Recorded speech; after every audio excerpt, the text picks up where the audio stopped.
Começou?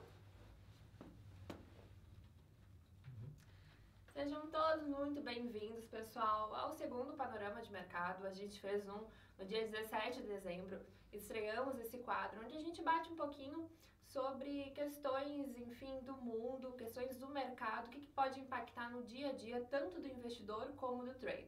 E para comentar um pouquinho com a gente todo esse cenário, a gente está aqui com o Gustav, da Gap Economics. Bem-vindo, Gustav, novamente. Obrigado. Boa noite, pessoal. Obrigado pela presença de todos aí. Vamos ver se a gente consegue ter um diálogo bem bacana aí. Espero que vocês façam algumas perguntas para a gente acabar desenvolvendo uma dinâmica bem legal aqui dentro desse espaço. Com certeza. Pessoal, vão mandando suas perguntas. Eu vou conduzindo aqui um pouco conversa com o Gustav, mas eu vou interrompendo aqui, fazendo algumas perguntas de vocês, tá? Então podem ficar bem à vontade para mandar suas perguntas. Gustav, vamos começar falando do dólar, tá? Ele está bastante fortalecido entre suas moedas pares, né? Esse fortalecimento a gente já vem vendo aí desde o ano passado, muito em questão da guerra comercial, né? E agora, começo do ano também, a gente viu de novo esse cenário com os conflitos geopolíticos que a gente está tendo. O que esperar daqui para frente pro dólar?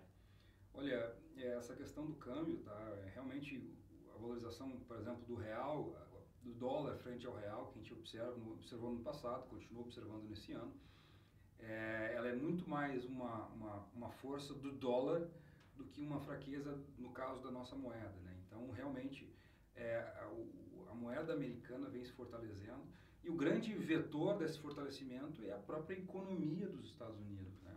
Então, assim, vale lembrar que alguns meses atrás a gente tinha fortes apostas de que a economia dos Estados Unidos ia entrar em recessão. Sim. E o que a gente viu nesse segundo semestre do ano passado, que a gente tem praticamente todos os dados, foi inclusive um fortalecimento da economia. Ela teve uma leve desaceleração no início do semestre e foi ganhando tração ao longo do resto do ano. E esse medo da recessão ficou de fora. Esse medo da recessão, hoje você praticamente não tem nenhum par de mercado colocando que em 2020 vai ser um ano difícil para os Estados Unidos. Então, essa força da economia, ela se traduz na força que está tendo a moeda deles. Então, se imaginava que, será que o Fed vai ter que dar mais estímulo com uma possível recessão? E não foi isso que aconteceu. Tá? Então, a força que ganhou a economia fortaleceu também o câmbio. Tá? E isso aí veio uma surpresa. É claro que tem algumas pimentas adicionais. Essa questão da guerra comercial, que no dia 15 a gente vai ter a assinatura da primeira fase, né? E logo depois da assinatura a gente já vai começar as tensões da segunda fase. E, ultimamente, essa questão geopolítica, né? Um ataque a um alvo dentro do Irã, importante, dentro do Iraque, mas no Irã, uma peça importante dentro daquele país. Um general iraniano. Então, tudo isso gera uma tensão geopolítica que é novidade. Tá? E aí entra aquela questão, uma tensão geopolítica, elevação da incerteza faz os investidores buscar ativos safe haven, né? Ativos norte-americanos em geral, só isso fortalece a moeda dos Estados Unidos frente às outras moedas. Então, o que a gente pode esperar para frente? Tá? Se imaginava que, ou algumas análises, que o Irã teria mais força de contra-ataque, o que se viu não foi nada disso por enquanto. Tá? Foi um contra-ataque tímido, algumas análises mais ponderadas colocam que o Irã é um cara que ele faz esse tipo de movimento para fazer uma negociação e ele é muito bom negociando. E realmente ele tem muito pouca força bélica para combater. Então, se a gente observar um arrefecimento dessa tensão geopolítica, é possível que a gente observe uma perda de força da moeda norte-americana. Tá? E aí só que isso é muito difícil de projetar. Tá? Nós estamos falando de choques de oferta, que são coisas muito difíceis de projetar, mas tem que ficar observando o cenário, se as coisas amenizarem, se houver uma conversa entre Estados Unidos e Irã, isso aí são sinalizações que essas tensões podem passar. A gente precisa ficar monitorando. Né? Exatamente. E o resto é olhar a economia dos Estados Unidos, né? Se os caras vão continuar forte, é minha visão que a economia dos Estados Unidos tende naturalmente a desacelerar, não vejo uma queda da atividade, tá? Mas a gente não sabe se essa desaceleração vai ser forte, fraca, né? Hoje está se mostrando uma desaceleração bem suave, tá? Então, isso mantém essa questão da força do câmbio.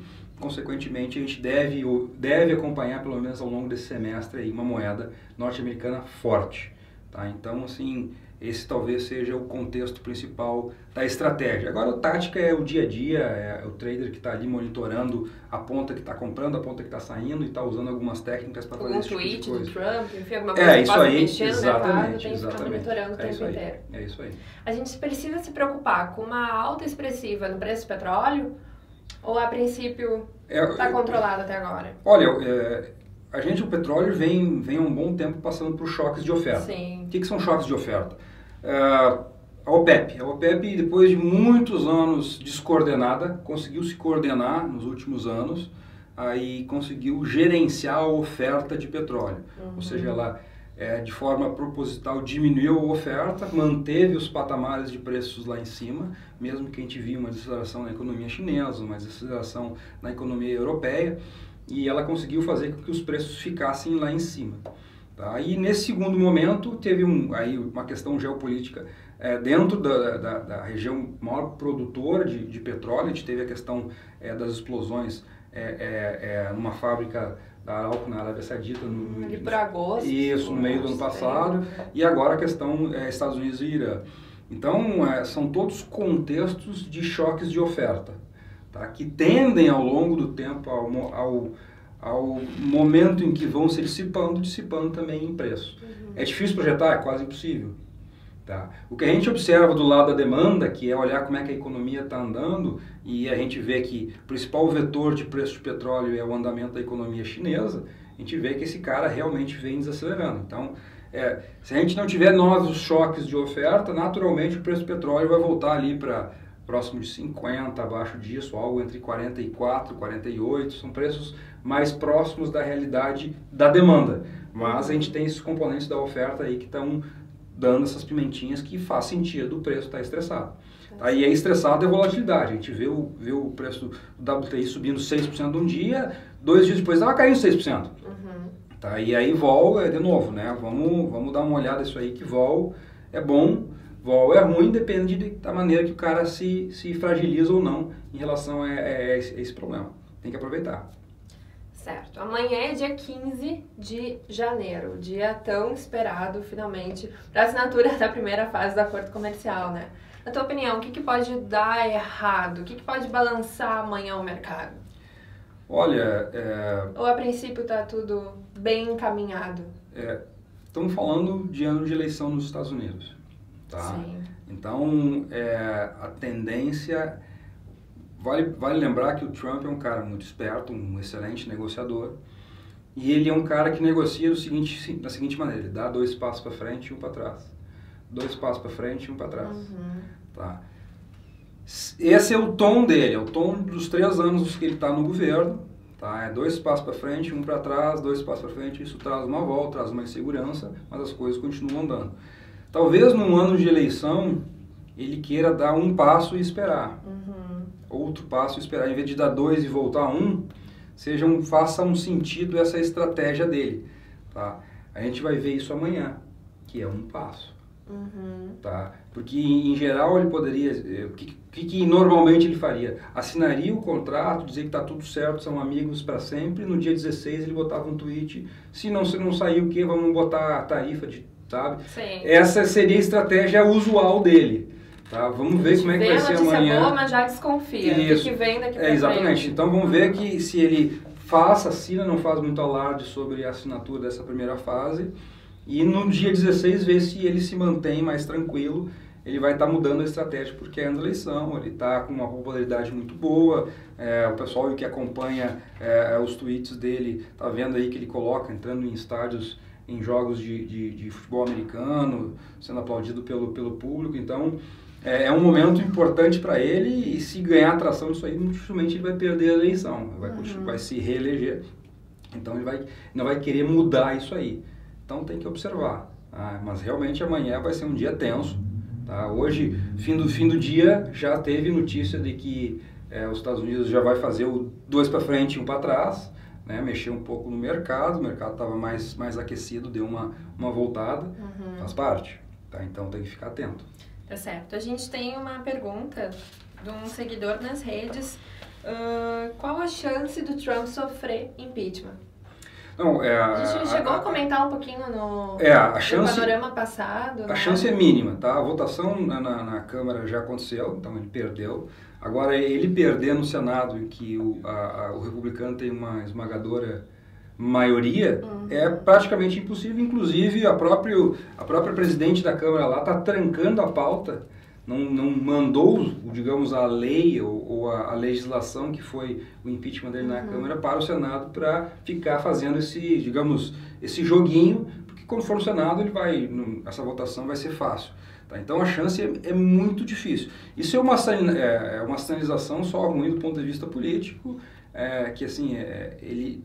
um desgaste para a própria campanha. Exato, ele não consegue se concentrar em coisas que são importantes para a campanha ou até mesmo para o gerenciamento do país. Ele tem que fazer esse político, essa gestão política aí para efetivamente fazer as coisas andarem. Então, com isso eu não teria maiores preocupações de um eventual impeachment do Trump nesse contexto. Tá certo. A Hilma comentou aqui, com a assinatura do acordo comercial, a tendência é que o dólar caia ou suba? Se a gente vê esse um passo, não o 2 menos 1, a tendência é que ele se acalme, tá? Que o real aí volte a mostrar um pouco de força. A economia está dando um pouco de tração, tá? Consequentemente, eu acho que o Banco Central vai dar uma segurada nessas quedas de juros e aí vai dar uma tração talvez para a nossa moeda, tá? Não está fácil, vale lembrar que até alguns dias atrás a gente estava falando de um câmbio aí que chegou a bater 4,20 e pouco dentro de pregão, voltou para próximo de 4 e agora de novo já deu uma estressada com bastante vol, né? Então, tá difícil esse câmbio baixar de 4, acho que a gente vai manter aí esse patamar mais elevado pelos próximos meses, tá? Mas com bastante vol, então tem que ficar atento para isso, movimento mais brusco, tem que aproveitar aí a vol para aprender a olhar como é que esse negócio vai funcionar. Tá certo. Fechamos o ano com uma alta bem expressiva, né, de 31,58%, muito ali em função, deu aquela força ali no meio de dezembro por causa daqueles dados positivos do PIB, né, o mercado sentiu aquele fôlego ali para alcançar. Então assim, o Ibovespa teve um ano muito bom, tá? Dezembro foi um mês sensacional, então ajudou bastante essa performance do ano, mês de dezembro, e gerou-se nesse mês de dezembro uma euforia de atividade. Olha, o Brasil vai voltar a crescer, vai crescer forte, a gente teve dados de Black Friday muito positivos, começaram a vir alguns dados da indústria um pouco melhores, setor de serviços se acomodando, e agora no final do ano, na verdade dados ainda de 2019, que foram divulgados agora em janeiro, a gente viu, puxa, acho que não é bem assim, a indústria deu um pé para trás também, o setor de serviços também deu uma parada, tá? Então... Mas a gente tem abertura nesse ano para a produção, para a economia do Brasil no geral, dar aquela guinada, né? Com certeza a gente vai ser um ano... Em 2019 a gente preparou o terreno para 2020 de repente dar aquela guinada, aquela força. Com certeza 2020 vai ser melhor que 2018, 2019. Agora, se a gente vai crescer 2,5%, 3%, eu tenho dúvidas muito grandes, tá? Porque a gente ainda tem muita coisa para resolver, muita ineficiência para dissipar. E isso... Reformas ainda para debater. E do ponto de vista do empreendedor que faz as coisas andarem, ele é um cara que está muito machucado com 2014, 2015, 2016, 2017, muito difíceis, tá? Então, assim, esse cara vai esperar para ver as coisas acontecerem um pouco na frente para efetivamente dar a largada. Então, a gente tem que ter um pouco de calma com isso. Eu não entraria nessa euforia de, tá, beleza, agora vai crescer 3%, tá tudo certo. Não acho que não é bem assim. A gente tem algumas coisas para resolver ainda. A nossa indústria é uma indústria que tá tirando o PIB já há alguns anos e eu acho que ainda tem muita coisa ineficiente nesse segmento. Então, acho que não é por aí. Muito mais ligado à questão de consumo, varejo. Acho que sim, construção civil está vindo forte, recém começou, esse negócio ainda tem muito para vir. mas as coisas têm que se acomodar. Por quê? Porque quando a construção civil baixa renda, depende de emprego, que depende da economia estar andando. E ela está andando ainda muito devagar. Então, acho que tem que esperar um pouco as coisas acontecerem. Tá. A gente tem bastante dados saindo essa semana ainda, dados brasileiros. E aí vai servir um pouco para a gente sentir se em fevereiro o Copom... O que o Copom vai decidir em fevereiro, né? A gente tem reunião mês que vem. E esses dados estão servindo um pouco como termômetro do que esperar, quais as apostas para fevereiro. Qual a tua opinião? O Banco Central deixou em aberto, tá, a continuidade da queda de juros, não na magnitude que a gente vinha anteriormente, que estava caindo 50 em 50. Tá, a gente teve um choque de inflação, um choque de oferta que fez com que os preços subissem, principalmente ligados a carnes. Tá? Então, só para vocês terem uma ideia, o IPCA de novembro e de dezembro, quase 50% do IPCA inteiro foi a elevação das carnes. Tá? Então, de dezembro foi 50%, tá? E de novembro foi quase 50%. Então, a gente teve efetivamente um enorme choque de ofertas. O que a política monetária pode fazer isso? Conter os efeitos secundários. Como é que é isso? É muito difícil saber. Tá? A grande questão é que como os preços subiram absurdamente da carne em novembro, principalmente em dezembro, muito provavelmente eles vão entregar alguma coisa em janeiro, fevereiro e alguma coisa em março. Então, esse 0,70 de IPCA de carnes que a gente viu, sei lá se vai entregar um 0,20, 0,30, um 0,40, mas vai. Tá? Inclusive as previsões para os IPCA para 2020 caíram em função disso, porque tu vai ter que devolver e vai ter que devolver no ano de 2020. Tá? Então, eu não fico preocupado com essa questão inflacionária ainda no Brasil. Eu acho que a gente tem o que os economistas costumam dizer, um hiato do produto ou uma ociosidade muito grande na economia, um hiato muito aberto ainda, tá? Fechando muito devagar. A ociosidade de mão de obra, a ociosidade em máquinas muito grande ainda para a gente gerar de forma... Lembrando, inflação não é a elevação pontual de preços. Inflação é a elevação generalizada de preços, tá? Refletindo um desequilíbrio da economia. A gente está reequilibrando a economia, a gente teve algumas coisas pontuais, não é inflação, é elevação. E é muito saudável que isso aconteça, que a carne tenha condições, não tem oferta, sobe o preço daquele produto. Tá? Você vai tentar substituir, tentar fazer alguma complementação, é assim que funciona. Da mesma forma, quando os preços caem, eles que deixem que caiam, tá? Porque eles têm que cair. Então, a inflação, assim... E aí quando a gente olha núcleo de inflação no Brasil, há 2 anos e pouco, essa medida, que é uma medida mais concentrada de inflação, ela está rodando entre 2,5% e 3%, tá? Que é muito baixo porque a gente está acostumado. Tá? Então, o Banco Central tem esses argumentos, teve o choque de inflação, mas isso não mexeu na trajetória de inflação, você subiu o nível e ela continua na mesma trajetória. Tá? Esse seria até um argumento para continuar os juros. Onde teve essa euforia de uma melhoria na atividade econômica, talvez o Banco Central vou dar uma esperada para ver. Mas os números que a gente viu agora, ainda sobre 2019, mas já divulgados em 2020, mostraram que, essa euforia não faz muito sentido. Tá? Mais um argumento para o Banco Central efetivar uma nova queda de juros. Mas as forças aí são bem difíceis. Por exemplo, se a gente pegar o que está sendo precificado de mercado, está exatamente no meio do 0,25, né? Tá? O mercado está precificando exatamente o meio do 0,25. Então, vai ser um embate bem grande. O Banco Central vai ter que argumentar muito bem para qualquer lado, tá? E obviamente isso vai ter reflexo em bolsa, vai ter reflexo em câmbio, tá? E até mesmo na curva de juros, seja na parte curta quanto na parte longa da curva. Então, a minha visão, eu acho que o Banco Central ainda tem espaço para baixar mais 0,25, depois parar, tá? E ficar um bom tempo parado, mas os argumentos para ficar parado agora e depois ficar um bom tempo parado também existem. Tá. Vamos monitorar. Vamos monitorar. Pergunta: é possível um ajuste do índice para 110 mil ou menos? É claro que é possível. Por exemplo, vejam como a força do nosso bull market ela está grande. porque a gente teve um choque de oferta de uma questão geopolítica bem sensível, tá? O que aconteceu? Deu uma realização, foram 6 dias de realizações, que um dia basicamente de subida, né, praticamente parou com essa realização. Então, realmente a força da economia, ela está vindo, a questão de uma inflação controlada, ela mostra, o investidor estrangeiro que não entrou ainda tem chance de entrar, o investment grade talvez saia, tem chance de sair esse ano, mas provavelmente para o ano que vem, mas as coisas vêm melhorando numa velocidade bem significativa, que faz sentido o índice continuar bem forte. Tem chance de a gente ter realização?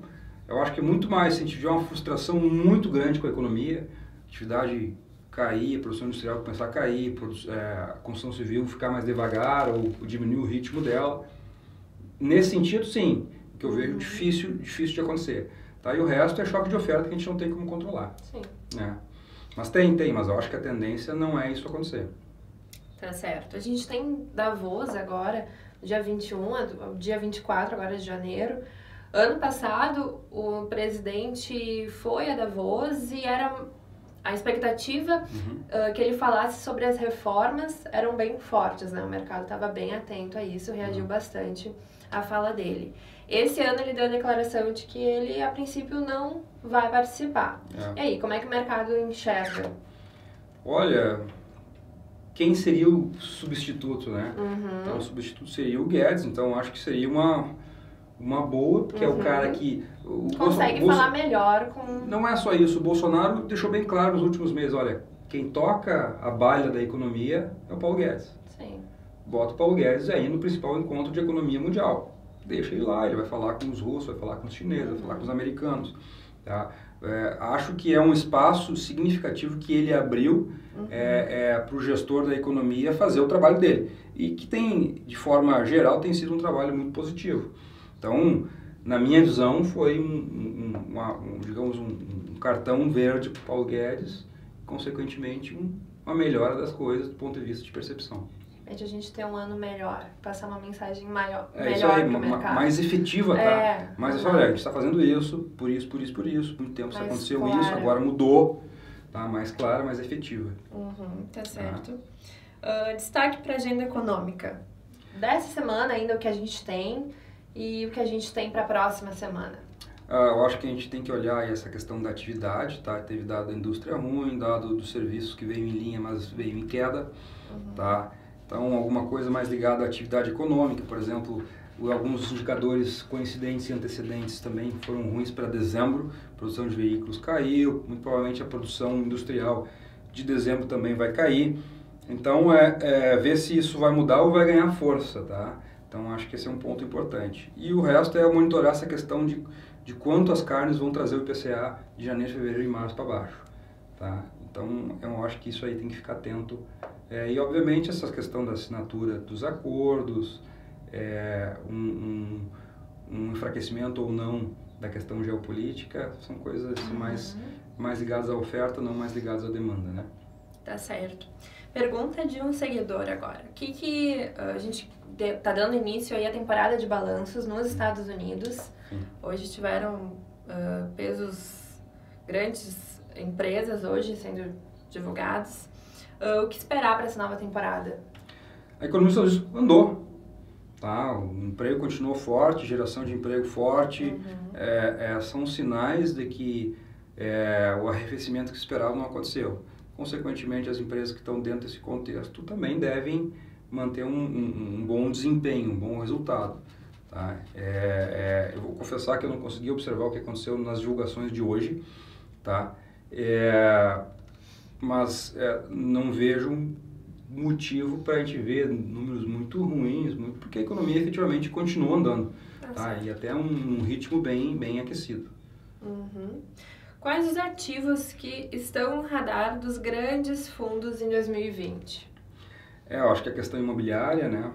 Então, assim, pensando em concatenação de ativos, né? A bolsa andou bastante, tá? A gente teve curva de juros caindo significativamente, não só a Selic, mas como a curva inteira. Então dá para ligar com setores que acabam se beneficiando, Então, assim, setores ligados do mundo real, não da atividade financeira do mundo real, ligados a isso aí.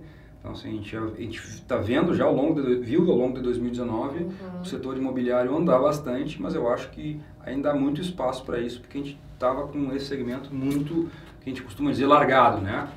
É um desemprego alto, é um segmento que gera muito emprego, muito mão de obra, então talvez esse seja um ponto importante. Concessões, né? A gente vê aí, inclusive hoje o Salim Matar anunciando aí que vai haver desestatizações enormes em 2020, 300 empresas, então isso aí gera um poder mais forte para o setor privado, empresas que estão ligadas a esse tipo de coisa aí, é um segmento que tem que olhar, tá? Todos esses segmentos ligados à melhora da atividade econômica, tá? Eu vejo o varejo na frente, nesse caso, tá?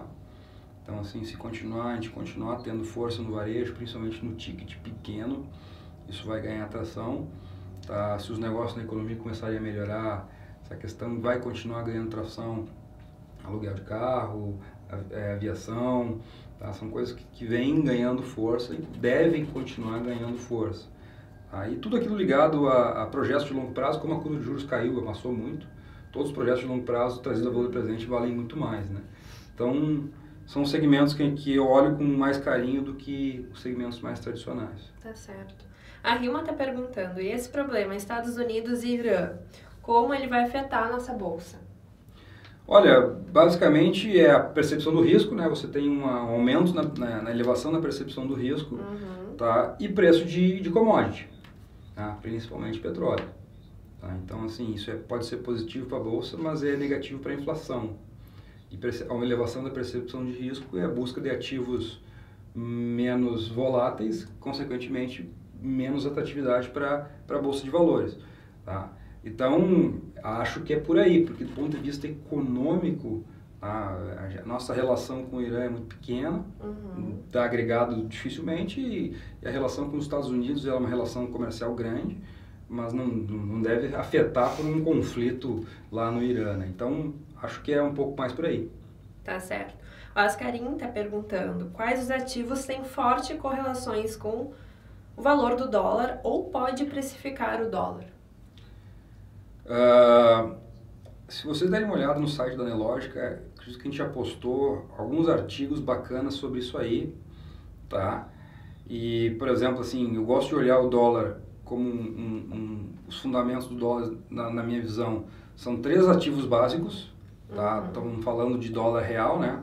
3 ativos básicos, o DXY, que é o índice de preço do dólar, tá? Que é uma composição das principais moedas negociadas comercialmente com os Estados Unidos, tá? DXY, tá? O outro é preço de commodity, tá? Existem vários índices para pegar preço de commodity, tá?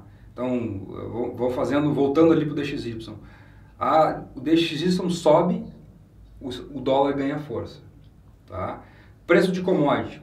Commodity sobe, o dólar perde força, tá? E o outro componente que eu acho importante dar uma olhada é o risco país. Então, o risco país sobe, o dólar ganha força, tá? E o contrário vale também. Então, se a gente conseguir observar, eu fico brincando, bom, para observar o dólar, antes eu tinha um problema, que era observar o dólar. Agora, se eu sabendo que os fundamentos do dólar são 3 ativos, eu tenho 3 problemas, que é observar esses 3 ativos que vão influenciar o preço do dólar. Então, vejam como as coisas se complicam muito rapidamente, né? E vale lembrar, ter uma tartaruga em casa é a coisa mais fácil. Joguem 3 tartarugas no chão e tentem pegá-las. Então, é um problema que a gente tem que conviver. Bem-vindo ao mercado, né? Sim, tá certo. Pessoal, muito obrigada pela presença de todos. Gustavo, tu quer complementar com alguma coisa? Eu acho assim, pessoal... amanhã tem que monitorar bastante. Eu acho que assim, sempre foi um mercado de atenção, tá? A informação ela é maior para alguns, menor para outros, tá? Eu sou um cara que faço a gestão através de estratégia, mas vejo o trading como algo que o cara tem que estar muito focado para fazer. Então, assim, do ponto de vista estratégico, o Brasil acho que está recém entrando num ciclo de crescimento. Então, as coisas, tem muita coisa para acontecer, só que tem que ter paciência. E é um mundo volátil, tá? Cada vez mais volátil, o que é bom para o trading, tá? Então, eu acho que as coisas são bem positivas aí para esse ano de 2020. Tá certo. Pessoal, antes o artigo que o Gustavo está falando, vocês entram lá no nosso site, né, lógica, coloca lá, procura, entra no site, tem em cima, na parte superior, tem blog. Aí você clica lá e acompanha todos os artigos que a gente também tem parceria com a Gap. Então, a gente tem vários artigos da Gap Economics alocados lá no nosso blog. E a gente tem mais uma pergunta aqui. Vamos lá. O dólar ganhando força não é ruim para o cenário nacional? A gente tem na cabeça que quando o dólar sobe, ou seja, o real se desvaloriza, é ruim para todo mundo, tá? Porque o que está na nossa cabeça é que a moeda estava perdendo valor porque a gente estava numa ineficiência econômica gigantesca. O que a gente está vendo agora é que a moeda está se desvalorizando por um motivo externo, enquanto a gente vem ganhando eficiência, tá? O que é novidade, tá? Então, assim, o nosso ideário às vezes dá uma... Cara, não faz sentido isso que está acontecendo, mas é muito comum, tá? Então, assim, o Brasil tem uma vocação de ser um produtor e exportador de commodities, tá? Então, isso não deixa de ser negativo para a gente, tá? A gente é uma economia muito fechada do ponto de vista de compras. Isso é negativo para o nosso bem-estar, mas, por exemplo, não vai afetar, por exemplo, a inflação como era quase automático. O câmbio subia, tinha inflação, a gente viu o câmbio saindo de 3 para 4, qual é a inflação que gerou dentro desse processo, né? Não houve. Então, não vejo essa afirmação de quando a desvalorização da nossa moeda é ruim para o país. Tem setores que se beneficiam mais do que os outros, tá? De forma geral, a economia está andando.